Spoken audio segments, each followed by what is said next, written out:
시청자 여러분 안녕하십니까? 헬로티비 뉴스입니다. 먼저 오늘의 주요 뉴스부터 보고 오시죠.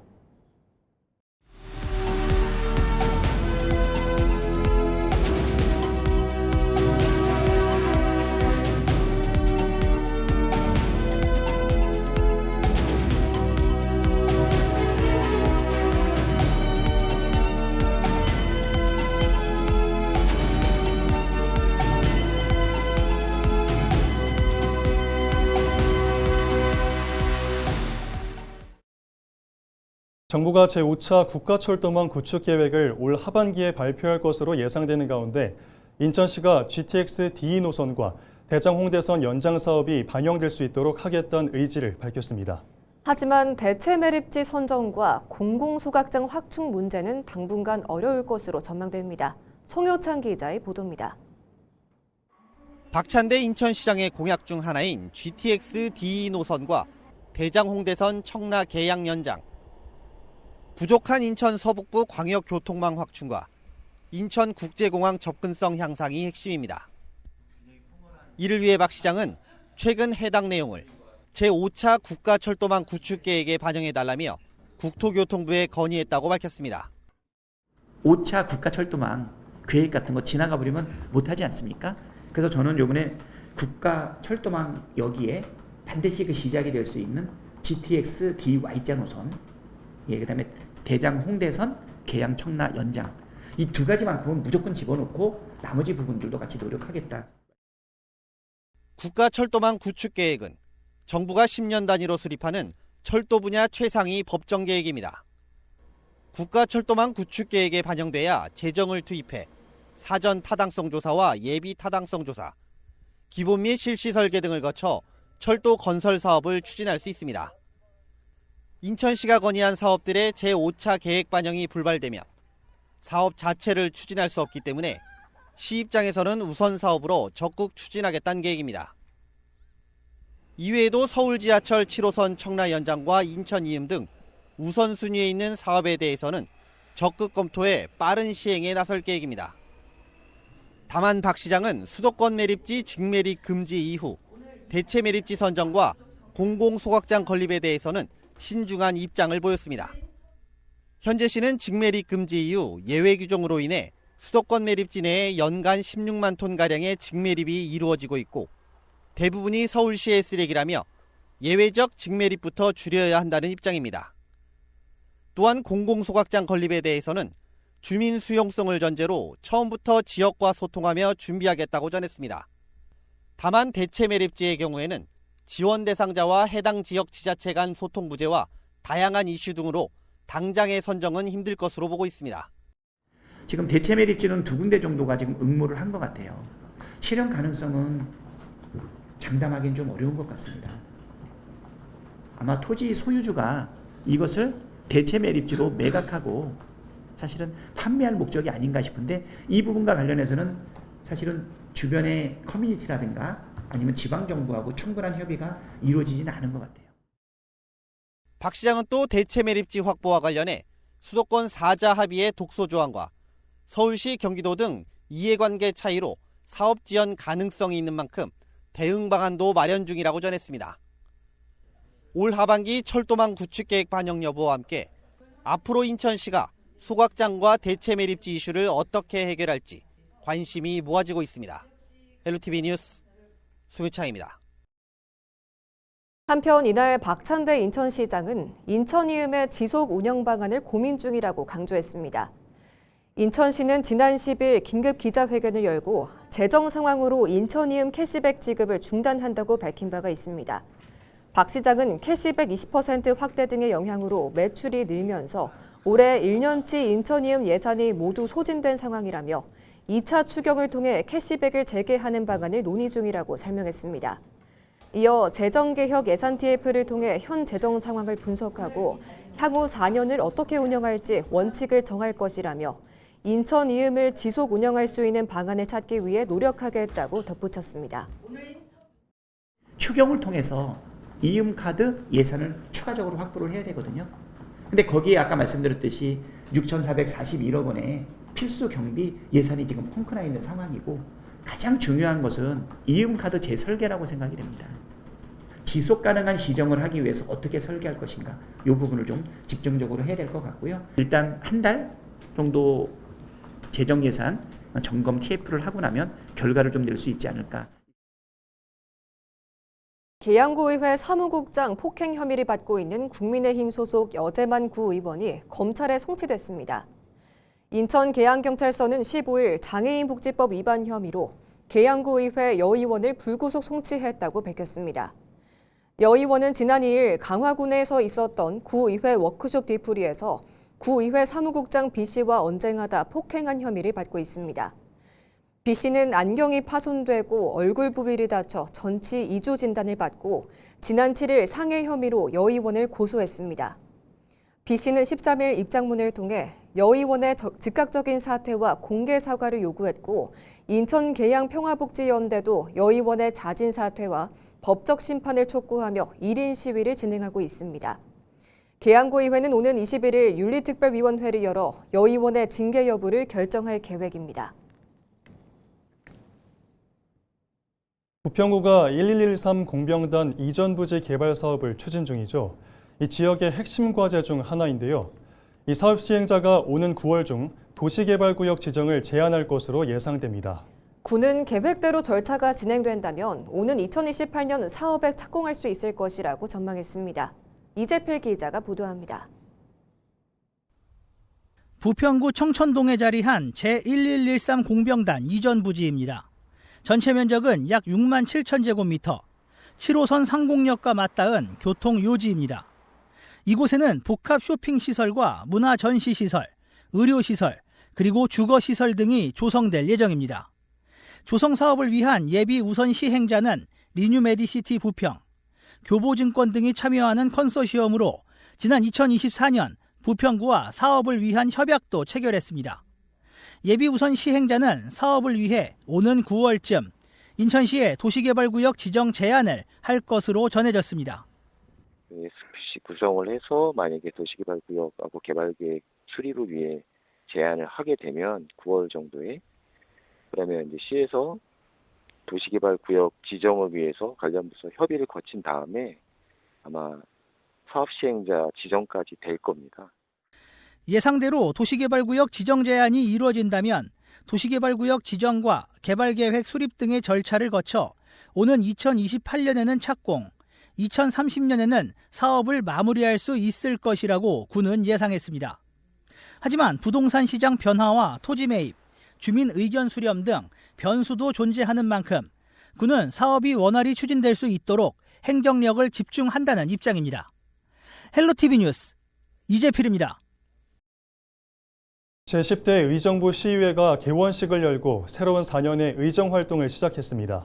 조세일 의장은 시민의 목소리를 가장 먼저 듣는 의회를 만들겠다고 강조했습니다. 김소영 기자가 보도합니다. 의정부 시의회가 16일 개원식을 열고 제10대 의회의 힘찬 출발을 알렸습니다. 개원식에는 시의원과 김원기 의정부 시장 등이 참석해 새로운 의회의 출범을 축하했습니다. 처음 시작하는 우리 13분의 의원님들, 우리 시민 여러분을 잘 섬기는 그러한 마음가짐으로 저도 함께 노력하겠습니다. 우리 조세일 의장님과 13분의 의원님 한 분 한 분의 건승을 기원드리겠습니다. 의원들은 시민의 대의기관으로서 책임과 역할을 다하겠다는 각오를 다지며 민생 중심의 의정활동을 약속했습니다. 제10대 의정부 시의회는 전반기 의장에 더불어민주당 조세일 의원, 부의장에 국민의힘 빈미선 의원을 선출하며 원구성을 마쳤습니다. 조세일 의장은 여야를 넘어 시민만 바라보는 의회를 만들겠다고 강조했습니다.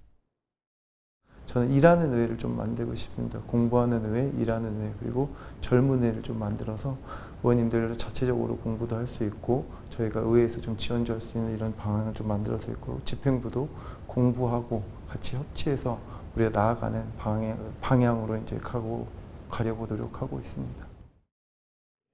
시민과의 소통을 강조하며 출범한 제10대 의정부 시의회. 새로운 4년이 의정부 발전의 디딤돌이 될 수 있을지 시민들의 관심이 모아지고 있습니다. 헬로티비 뉴스 김소영입니다. 경기도의회가 안전한 근무 환경 조성을 위해 2026년 성희롱 방지 조직문화 진단을 실시합니다. 이번 진단은 여성가족부 주관 사업 대상 기관으로 선정돼 추진되는 것으로 성희롱 예방 체계와 대응 수준, 구성원 인식 등을 종합적으로 점검하게 됩니다. 특히 외부 전문가가 참여해 조직 문화 전반과 잠재적인 구조적 문제를 객관적으로 진단하고 개선 과제를 도출할 계획입니다. 경기도의회는 진단 결과를 바탕으로 고충 상담과 예방 교육의 실효성을 높이고 개선 권고 사항을 적극 이행해 성희롱 없는 조직 문화 조성에 나설 방침입니다. 지난 15일 정덕영 양주시장이 양주향교에서 민선고기 출범을 알리는 전통 의례인 고유례를 봉행했습니다. 행사에는 정덕영 시장과 양주향교 관계자, 지역유림 등 40여 명이 참석해 분향과 충문 낭독 등 전통 제례를 진행했습니다. 정 시장은 선현들의 청백리 정신을 본받아 공정하고 청렴한 시정을 펼치고 시민의 목소리에 귀 기울이며 경기북부 중심도시 양주를 만들어가겠다고 밝혔습니다. 경기 양주시 회천 옥정 신도시와 서울 강변역을 연결하는 좌석 예약형 광역버스가 오는 10월부터 운행될 전망입니다. 양주시는 경기도 경기편하지버스 신규 노선 공모에 회천 신도시와 강변역을 잇는 노선이 최종 선정됐다고 밝혔습니다. 신설 노선은 회천 베네스트 하우스를 출발해 옥정 신도시를 거쳐 강변역까지 출근 시간대 하루 2회 운영되며 시는 관련 행정 절차를 마친 뒤 10월 중순부터 운행을 시작할 계획입니다. 양주시는 이번 노선 개통으로 서울 접근성이 높아지고 출근 시간 단축에도 도움이 될 것으로 기대하고 있습니다. 민선고기 부천시가 이른바 BIG 부천을 새로운 시정 비전으로 내놨습니다. 산업과 인프라를 성장의 축으로 도시 경쟁력을 높이겠다는 구상인데요. 대표 사업으로는 장기간 표류했던 상동특별계획구역의 중심을 추진하는 AI 콤팩트시티 조성이 포함됐습니다. 이정아 기자가 짚어봤습니다. 부천시 상동특별계획구역, 10여 년간 영상문화산업단지 개발 사업 예정지였습니다. 사업은 장기간 첫 삽도 뜨지 못한 채 시간이 멈췄습니다. 그 사이 개발의 중심축이었던 영상산업은 개발 전략 자체를 다시 짜야 할 만큼 산업 구조가 빠르게 변했습니다. 민선국이 부천시는 이 부지를 AI 콤팩트시티로 조성하겠다는 계획을 내놨습니다. 콘텐츠와 AI 산업을 중심으로 주거와 상업, 문화 기능을 한데 집약한 자족형 복합도시를 만들겠다는 구상입니다. 반짝 하나의 사업을 하는 콘텐츠가 중요한 것이 아니라 지속 가능한 부천시의 문화 산업과 문화의 방향을 뒷받침해 줄 수 있는 지속 가능한 콘텐츠를 제공해 주는 거, 지금 저희가 사업 시행자랑 협의하고 있고 지금 상당한 논의가 진전이 돼서 과거 해외 기업 유치 중심에서 벗어나 CJ 등 국내 콘텐츠 기업과 AI 기업을 중심으로 산업 생태계를 재편한다는 계획입니다. 지난 4월 도시관리계획 변경안이 의회를 통과했고 현재는 후속 행정 절차를 진행 중으로 올해 안에 주요 기업과 협약을 체결하는 게 목표입니다. 다만 구체적인 투자 규모나 산업 생태계 구상 등에 대한 계획은 아직 공개되지 않았습니다. 이름이 바뀌어서 뭔가 좀 바뀌는 게 아닐까라는 걱정도 있는데요. 20년 동안 기다렸던 지역 주민들을 위해서라도 속도감을 갖고 그리고 지역 주민들이 원하는 대로 그리고 사업성을 좀 극대화시켜서 해야 될 필요성이 있다 생각하고 있습니다.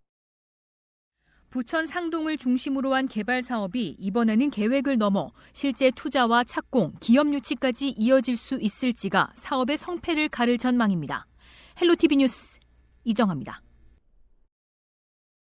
밤사이 경기 북부에 내린 집중호우로 소방당국이 모두 58건의 안전조치에 나섰습니다. 경기도 북부 소방재난본부에 따르면 지난 14일 오후 4시부터 15일 오전 7시까지 주택 침수 9건, 도로장애 37건 등 모두 58건의 피해 신고가 접수됐으며 인명피해는 발생하지 않았습니다. 지역별로는 양주와 포천 각 5건, 의정부 4건 등이었습니다. 호우주의보는 오늘 오전 1시 30분 경기 북부 10개 시군에서 모두 해제됐으며 재난안전대책본부 비상 1단계도 오전 8시 20분 해제됐습니다. 경기 연천군 임진강 필승교 수위가 하천 행락객 대피 기준인 1m를 넘어서며 대피 경보가 발령됐습니다. 한강 홍수통제소에 따르면 15일 오전 9시 기준 필순교 수위는 1.08m를 기록했으며 현재도 상승 추이를 보이고 있습니다. 한국수자원공사는 군남댐 안내방송을 통해 상류 수위 상승으로 유속이 빨라지고 있다며 하천 주변에 있는 주민과 행락객은 즉시 안전한 곳으로 대피해달라고 당부했습니다. 밤사이 북한 지역에 내린 많은 비의 영향으로 임진강 상류 유입량이 증가한 것으로 보고 수위 변화를 예의주시하고 있습니다. 올 연말 계양신도시 입주를 앞두고 교통편이 부족해 인천시 청원에 나선 예비 입주자들 소식을 전해드린 바 있는데요. 이후 국토교통부 대도시권 광역교통위원장까지 현장을 방문해 교통불편을 겪지 않도록 준비해야 한다고 강조했습니다. 네, 하지만 여전히 주민들의 걱정이 줄어들지 않고 있습니다. 어떤 상황인지 계양신도시 A2블록 입주 예정자 협의회 회장 연결해 직접 들어보겠습니다. 네, 회장님, 지난달 인천시에 청원도 했고 또 7월 초 김용석 대광위원장도 계양신도시 현장을 방문해 이 교통대책을 강조했었는데요. 주민들의 기대도 컸을 것 같은데 이후 바뀐 상황이 있을까요? 네, 말씀하신 대로 기대가 좀 컸는데 7701번 효성동에서부터 출발해서 계양역으로 가는 버스 신설 하나 했다고 얘기를 했고요. 이전에 발표했던 거와 변동은 없었습니다. 더 추가된 것도 없었고 저희 입주민들은 인천시에 계양역 김포공항 부천으로 가는 직행 버스 노선을 신설해달라고 계속 요청을 했는데 그건 전혀 반영이 안 됐고요. 기존에 동양지구에 있는 버스 노선 4개가 있으니 그걸 사용하면 된다라고 얘기를 했고 마지막으로 광역버스 작전동에서 출발해서 이제 계양 신도시를 거쳐서 강남역, 양지역으로 가는 이 버스 노선을 이제 추가적으로 신청했다까지 얘기를 했습니다. 근데 이렇게 해서 이제 6개 버스 노선이 있다라고 얘기를 하는데 저희가 느끼기에는 그냥 저희가 이용할 수 없는 거의 이용 불가능하다고 생각하는 버스 노선 2개 추가된 것과 저희 아파트 단지에서 도보로 10분에서 15분 걸어서 동양지구까지 가서 사용하는 4개 노선 이걸 가지고 인천시에서는 교통 대책을 마련했다라고 얘기를 한 느낌입니다. 네, 만약 상황이 바뀌지 않는다면 입주 뒤 현장에서 어떤 일들이 발생할 것이라고 보시나요? 버스 이용 자체도 불편하고요. 배차 시간이 25분에서 30분 이렇게 얘기를 하던데 일단 그것도 불편하고 계양역 자체에도 아무래도 이제 혼잡도가 늘어날 거고 지하철도 확정이 안 된 상태이기 때문에 출퇴근하는 데 엄청난 불편함이 있지 않을까라는 생각을 좀 하고 있습니다. 네, 불편함이 클 것 같습니다. 그렇다면 주민들은 어떤 교통 대책을 자세히 요구하고 있을까요? 저희가 계양역까지 직행하면은 한 6분에서 10분 정도 걸립니다.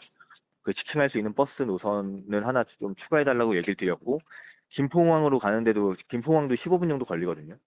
김포공항으로 바로 직행할 수 있는 버스가 만약에 생기면 저희뿐만 아니라 이제 동양지구까지도 계양역으로 갈 인원들이 바로 버스를 타고 이렇게 분산될 수 있는 효과를 좀 볼 수 있다라고 좀 얘기를 드렸고 마지막으로 이제 저희가 부천이랑도 되게 가까운데 부천으로 가는 노선이 없어요. 10분에서 15분이면 갈 부천을 지금은 한 40분에서 1시간씩 돌아서 가야 되는 상황이거든요. 그러다 보니까 이제 이 3개의 노선을 요구했었고 저희는 지하철이라든지 버스 노선 자체가 지금 없는 상황이다 보니까 이전에 검단 신도시에서 운영했던 아이모드 버스, 셔틀버스를 추가적으로 좀 운영을 해달라고 좀 얘기해 놓은 상태입니다. 네, 오늘은 여기까지 듣겠습니다. 당장 입주 후에 서울로 출퇴근해야 하는 계양신도시 주민들에게 교통 불편은 일상 자체를 바꾸는 큰 문제입니다. 선교통 후 개발을 원칙으로 했던 3기 신도시 개발이 꼭 지켜졌으면 하는 바람입니다.